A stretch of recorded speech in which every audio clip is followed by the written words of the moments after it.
Почему Баффет – оракул из Омахи? Когда мы говорим о богатстве, чаще всего в голову приходят имена миллиардеров-новаторов – Илон Маск, Джефф Безос, Билл Гейтс. Их путь – это путь технологий, стартапов и революций в индустриях. Но есть один человек, который стал легендой не благодаря изобретениям, а благодаря уму, терпению и умению читать цифры.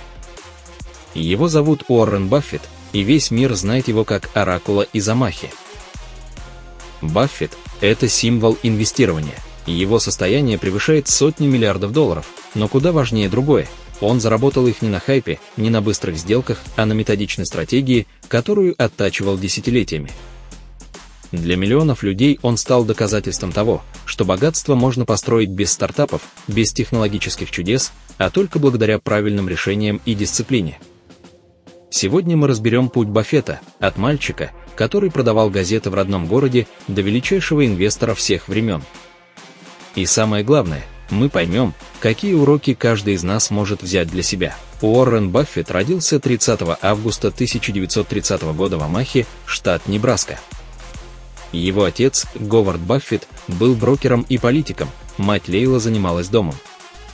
Но семья жила небогато, годы Великой депрессии оставили сильный отпечаток на их жизни. С самого детства Уоррен проявлял необычный интерес к деньгам и бизнесу. Уже в 6 лет он купил упаковку кока-колы по оптовой цене и продал бутылки соседям с наценкой. Это была первая инвестиционная сделка будущего миллиардера. В 11 лет Баффет сделал свою первую инвестицию на фондовом рынке. Он купил 3 акции компании Citi Service по цене $38 за штуку. Вскоре цена упала до $27, но мальчик выдержал и продал их, когда они поднялись до $40. Он заработал небольшую прибыль, но вскоре акции взлетели до $200. Этот урок Баффет запомнил на всю жизнь: не стоит продавать слишком рано, если ты веришь в компанию. В юности Баффет не сидел без дела. Он продавал газеты и зарабатывал больше, чем многие взрослые, собирал использованные бутылки и сдавал их за деньги, продавал жвачку, кока-колу и журналы, организовал сеть автоматов с пинболом в парикмахерских. К 15 годам он накопил уже около $2000, огромные деньги по тем временам. Часть средств он вложил в землю и даже купил небольшой участок, который сдавал в аренду фермерам. Баффет был не просто предприимчивым ребенком. Он обладал врожденным талантом к математике и умению считать деньги. Уже в школе он знал наизусть таблицы сложных процентов и мог объяснить друзьям, как из $1 сделать 1000 за счет времени и процентов. Его одноклассники смеялись, что он слишком зациклен на цифрах, но именно это мышление стало фундаментом его будущей империи. Баффет рано понял: главный секрет богатства – это сила сложного процента и терпение. После школы Баффет поступил в университет Пенсильвании, но вскоре перевелся в университет Небраски, где закончил бакалавриат. Его настоящим открытием стала встреча с книгой Бенджамина Грэхэма «Разумный инвестор». Эта книга стала для него Библией инвестирования. Позже он поступил в Колумбийский университет, где учился лично у Грэхэма, и это определило всю его дальнейшую стратегию. После окончания университета Уоррен Баффет уже точно знал, чем хочет заниматься в жизни.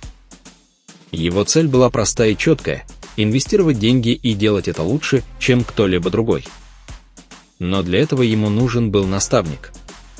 И этот наставник появился. Его звали Бенджамин Грэхэм, профессор, инвестор и автор легендарной книги «Разумный инвестор». Именно Грэхэм заложил основы стратегии, которую позже Баффет превратил в целую философию. Баффет поступил в Колумбийский университет и стал учеником Грэхэма. Там он узнал главный принцип, который определил всю его дальнейшую жизнь – покупать акции компаний по цене ниже их реальной стоимости. То есть находить недооцененные компании, инвестировать в них и ждать, пока рынок догонит их настоящую ценность. После университета Баффет мечтал работать у Грэхэма. Но сначала получил отказ. Профессор считал, что молодой студент еще слишком неопытен. Однако настойчивость и упорство сделали свое дело, и вскоре Баффет устроился в компанию Грэхэм Ньюман. Здесь он начал получать первый серьезный опыт. Он учился анализировать отчеты компаний, искать скрытую ценность и оценивать перспективы роста. Именно в этот период Баффет понял, что успех в инвестициях – это не азарт и неудача, а математика и холодный расчет. Но была одна проблема – стиль Грэхэма был слишком консервативным. Он инвестировал в компании только ради цифр, не обращая внимания на сам бизнес. Баффет же хотел большего, он стремился понимать, как работает компания, какие у нее перспективы и кто стоит во главе. В начале 50-х годов Баффет вернулся в родную Омаху и открыл собственную инвестиционную партнерскую компанию. Он начал привлекать деньги от знакомых и родственников, инвестируя их вместе со своими средствами. Его стратегия была проста – находить недооцененные компании, покупать их акции и ждать. Но в отличие от Грэхэма, Баффет все чаще смотрел не только на цифры, но и на качество бизнеса. Он понимал, за хорошей компанией стоят идеи, люди и стратегия. К 30 годам Баффет уже управлял капиталом в несколько сотен тысяч долларов. Для обычного американца того времени это были астрономические суммы, но Баффет оставался невероятно скромным. Он жил в обычном доме, водил недорогую машину и тратил деньги очень аккуратно. Он считал, что богатство нужно не для показухи, а для свободы выбирать, чем заниматься и как жить. Именно в этот период жизни Баффет сформировал несколько ключевых правил, которые не изменил и спустя десятилетия: не рисковать всем ради быстрой выгоды. Инвестировать только в то, что понимаешь. Мыслить долгосрочно, а не сиюминутно. Ценить репутацию и доверие выше, чем деньги. Эти правила стали основой его философии и позволили выстроить репутацию самого надежного инвестора в мире. В начале 60-х годов Уоррен Баффет сделал шаг, который на первый взгляд казался ошибкой. Он вложился в текстильную фабрику под названием Berkshire Hathaway. На тот момент это была убыточная компания без особых перспектив. Здравый смысл подсказывал, текстиль в Америке постепенно уходит с рынка, конкуренция высокая, прибыли нет. Но Баффет увидел другое – цену акций, которая была значительно ниже реальной стоимости активов компании. Он выкупил значительную часть акций, а затем стал полным владельцем Berkshire Hathaway. Казалось бы, зачем?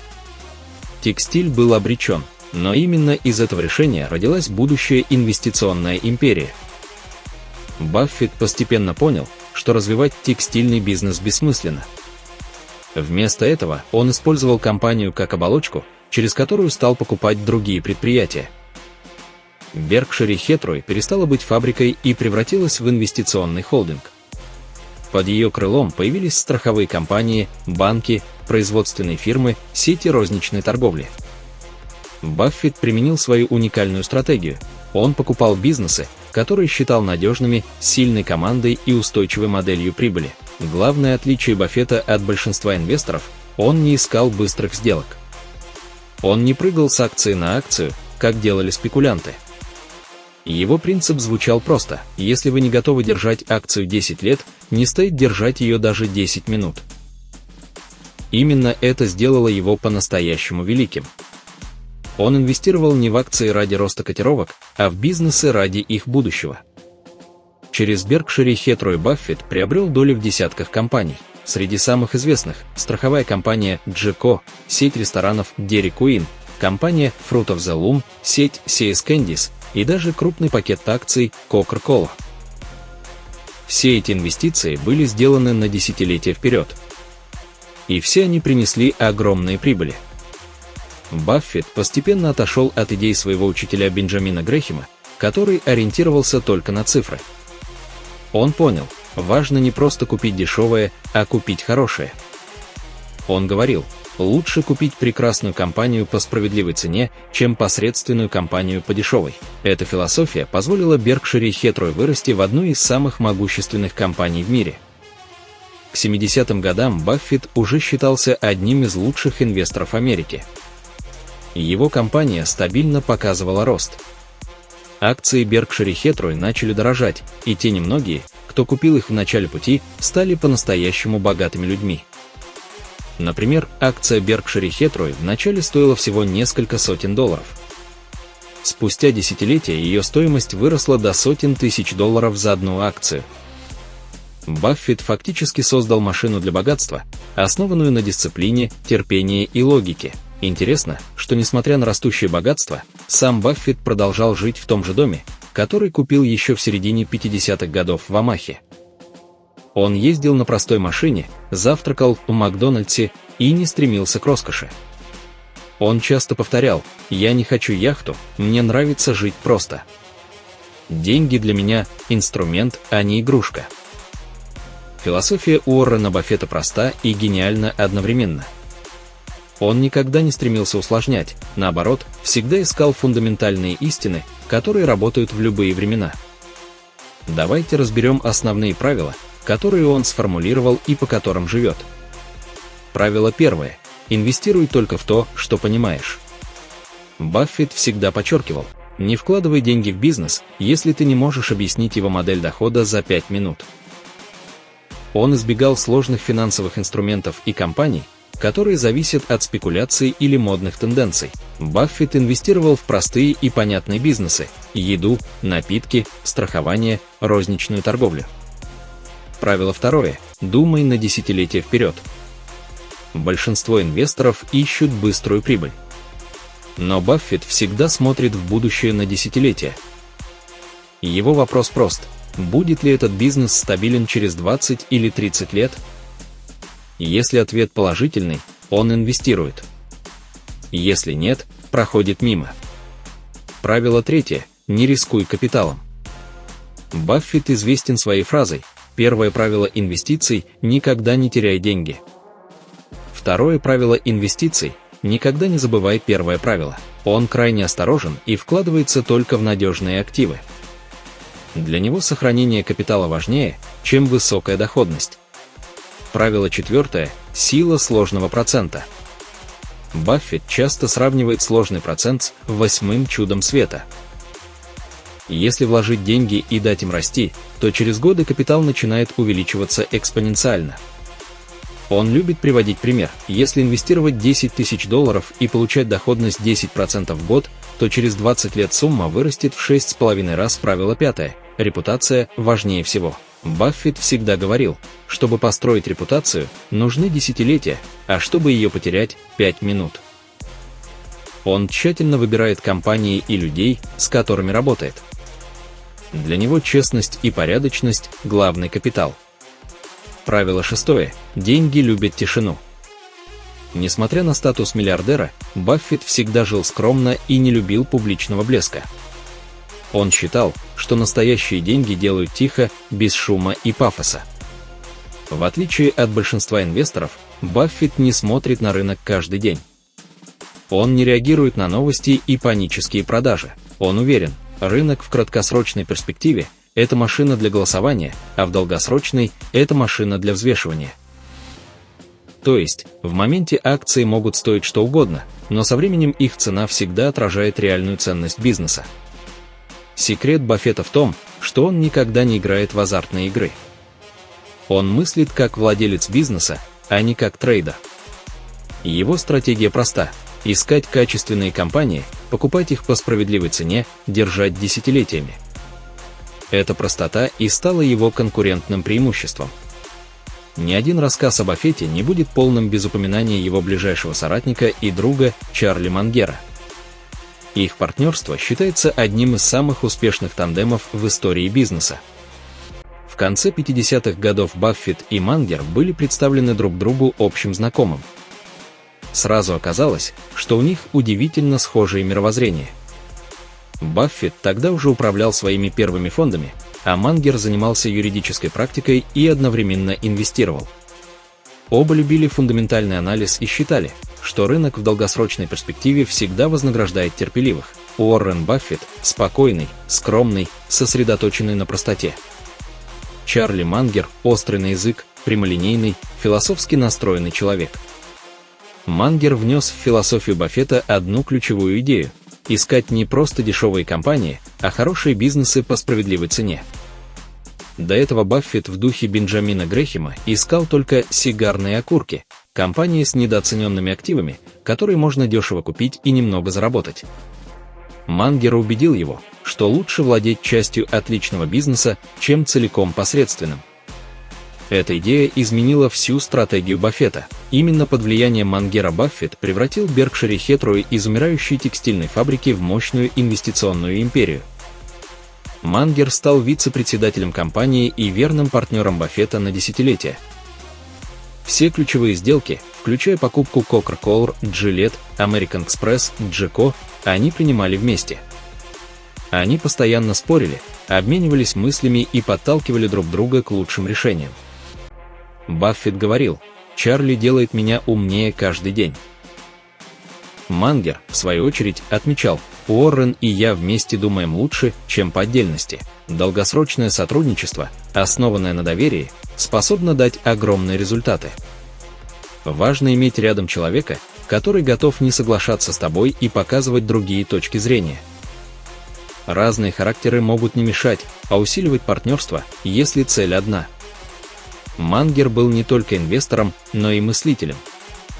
Он говорил: чтобы стать успешным, нужно собирать ментальные модели из разных областей знаний. Его идеи о многопрофильном мышлении повлияли на Баффета и сделали Berkshire Hathaway уникальной. Один из главных секретов Баффета – умение сохранять спокойствие и использовать кризисы как возможности. В истории его карьеры можно выделить несколько ключевых эпизодов, когда он шел против толпы и выигрывал. В 70-е годы Америка переживала высокий уровень инфляции и экономическую нестабильность. Большинство инвесторов паниковало. Но Баффет продолжал покупать компании с сильными брендами и устойчивым денежным потоком. Именно тогда он усилил свои позиции в газетном бизнесе, страховых компаниях и банках. Он говорил: «Покупайте акции, когда другие боятся». В октябре 1987 года фондовый рынок рухнул почти на четверть за один день. Инвесторы массово продавали все подряд. Баффет в этот момент не только сохранил свои позиции, но и начал покупать, когда цены упали. Его принцип звучал так: будьте осторожны, когда другие жадны, и будьте жадны, когда другие боятся. Когда в конце 90-х годов все бросились покупать акции интернет-компаний, Баффета многие называли старомодным. Он избегал инвестиций в то, чего не понимал. В 2001 году пузырь лопнул, многие инвесторы потеряли миллиарды. Баффет же сохранил капитал Berkshire и снова оказался прав. Финансовый кризис 2008 года. Это, пожалуй, самый яркий пример. Когда весь мир продавал активы, Баффет инвестировал. Он вложил миллиарды в компании Goldman Sachs, Bank of America и General Electric, получив выгодные условия. Через несколько лет эти сделки принесли Berkshire Hathaway огромную прибыль. Баффет снова доказал, что кризис – это не конец, а шанс. Чему нас учат кризисы Баффета? Паника – худший советчик. Тот, кто сохраняет спокойствие, получает преимущество. Кэш – это инструмент силы. Баффет всегда держал значительные резервы наличности, чтобы использовать их в трудный момент. Нужно инвестировать только в то, что понимаешь. Именно это спасло его от краха доткомов. Он всегда подчеркивал: инвестор должен думать как владелец бизнеса, а не как спекулянт. Если компания сильная, ее временные падения на бирже не имеют значения. Его спокойствие и уверенность сделали его примером для миллионов инвесторов. Сегодня имя Уоррена Баффета известно во всем мире. Его называют оракулом из Омахи, а его компания Berkshire Hathaway стала символом долгосрочного успеха. Из текстильной фабрики, убыточной и никому не нужной, Баффет создал одну из крупнейших корпораций мира. Сейчас Berkshire Hathaway владеет десятками компаний целиком и имеет доли в сотнях крупнейших корпораций. Среди ключевых активов – страховая компания GECO, сеть ресторанов Dairy Queen, производитель батареек Dorcel, железные дороги Burlington Northern, а также крупные пакеты акций Coca-Cola, Apple, American Express и Bank of America. Сегодня рыночная капитализация Berkshire Hathaway оценивается в сотни миллиардов долларов. Акции компании стоят настолько дорого, что одна акция класса А превышает сотни тысяч долларов за штуку. Баффет никогда не делал сплит этих акций, потому что хотел, чтобы его акционеры были серьезными и долгосрочными инвесторами, а не спекулянтами. Особое место в портфеле занимает компания Apple. Хотя Баффет долго избегал технологий, в 2016 году он сделал ставку на акции Apple. Это оказалось одним из самых успешных решений в истории Беркшире. На сегодняшний день доля в Apple приносит компании миллиарды долларов прибыли и дивидендов ежегодно. Даже сегодня, когда ему уже за 90 лет, Баффет придерживается тех же принципов, что и раньше – покупать бизнес, который понятен. Сохранять терпение и не гнаться за трендами. Думать как владелец компании, а не как трейдер. Он всегда говорил, что Berkshire Hathaway – это не просто компания, а система ценностей. Баффет подготовил преемников и уверен, что даже после его ухода Berkshire останется сильной. Его основной принцип – простота и дисциплина. Он считает, что успех не в хитрых формулах, а в правильных привычках. Сегодня он не только один из богатейших людей планеты, но и символ честности, рациональности и долгосрочного мышления в бизнесе.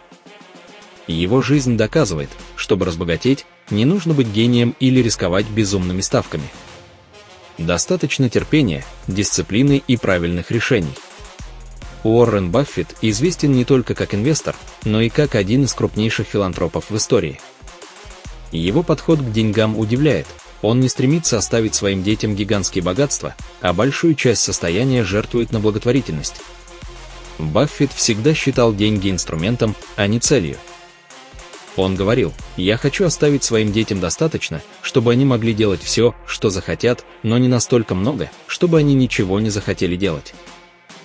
По его мнению, богатство должно работать на благо общества, а не лежать мертвым грузом. В 2006 году Баффет объявил, что отдаст более 90% своего состояния на благотворительные цели. Большая часть этих средств направлена через фонды Билла и Мелинды Гейтс, а также через благотворительные организации его собственной семьи. Эта инициатива стала известна как «Обещание дарения». Баффет и Гейтс пригласили богатейших людей мира присоединиться к этому движению, чтобы значительную часть состояния они направили на помощь обществу. За последние десятилетия Баффет пожертвовал десятки миллиардов долларов. Эти средства идут на борьбу с болезнями, образование, улучшение здравоохранения, помощь бедным странам. Баффет не просто жертвует деньги. Он подает пример, показывает, что даже самые богатые обязаны нести ответственность перед обществом. Он считает, что накопленные деньги – это не только его заслуга.